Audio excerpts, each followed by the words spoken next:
নমস্কার, আমি টুম্পা। শুনলাম বাংলার বুকে আবারও ভোটের আগে নাকি 500 কোম্পানি কেন্দ্রীয় বাহিনী আসতে চলেছে। শুধুমাত্র 500 কেন, হাজার আসুক তাতে আপত্তি নেই, কিন্তু কাজের কাজটা হতে হবে। এটা বাংলা অন্যান্য জায়গার সঙ্গেই বাংলাকে গুলিয়ে ফেললে হবে না। এই বিষয়ে অন্ততপক্ষে কম বেশি অভিজ্ঞতা আমার রয়েছে। এর আগেও এরকম আমরা দেখেছি, ভোটের আগে কেন্দ্র বাহিনী চলে আসে, কিন্তু যেই কাজ সেই। আমাদের বাংলায় যে গুন্ডারাজ চলে সাধারণ মানুষের ওপর দিয়ে, সেই ঝড়টা পার হয়। শাসক দল যেই রকম ভাবে হুমকি দেয় মানুষকে, যেইভাবে ভয় পায়, কথার কথা আমি উদাহরণ দিয়ে বোঝাচ্ছি। আজকে বুথে যদি 4টা কেন 40টাও যদি কেন্দ্রীয় বাহিনী থাকে, সেখানে না হয় ছাপ্পা পড়বে না, কিন্তু বাদ বাকি যে এরিয়া, যে মানুষকে তো বাড়ির থেকে বেরিয়ে গিয়ে নিয়ে বুথে গিয়ে ভোটটা দিয়ে আসতে হবে কি, তাই তো?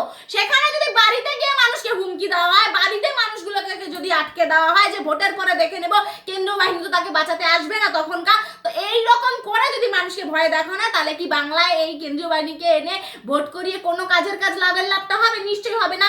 এমন ভাবে ব্যাপারটাকে সুন্দরভাবে সাজিয়ে একেবারে রাষ্ট্রপতি শাসনের মতন টাইট সিকিউরিটি দিয়ে, কারো কথা ভাবতে হবে না, শুধুমাত্র বাংলার সাধারণ মানুষের কথা ভেবে নিয়ে টাইট সিকিউরিটির মধ্যে দিয়ে যদি বাংলায় ভোট করানো না হয়, তাহলে পরে কিন্তু নিট ফল জিরোই থাকবে। এমন ভাবে টাইট সিকিউরিটি রাখতে হবে যাতে শাসক দল কখনোই এই সাধারণ মানুষকে ধমকে চমকে একেবারে ভয় পাইয়ে দিতে না পারে।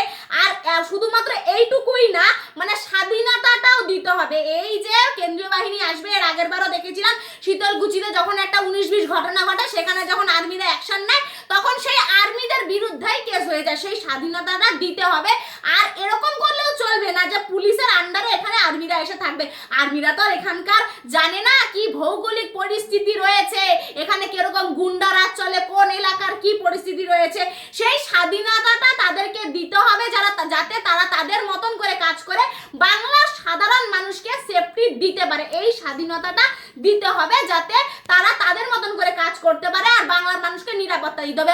আর বাংলার মানুষকে শুধুমাত্র বিশ্বাস নয়, কাজে করিয়ে দেখাতে হবে যে বাংলায় এই ভোটের পরেও 1 মাস এই কেন্দ্রীয় বাহিনী থাকবে। শুধুমাত্র ভোটের পরে না, রেজাল্টের দিন থেকে শুরু করে রেজাল্টের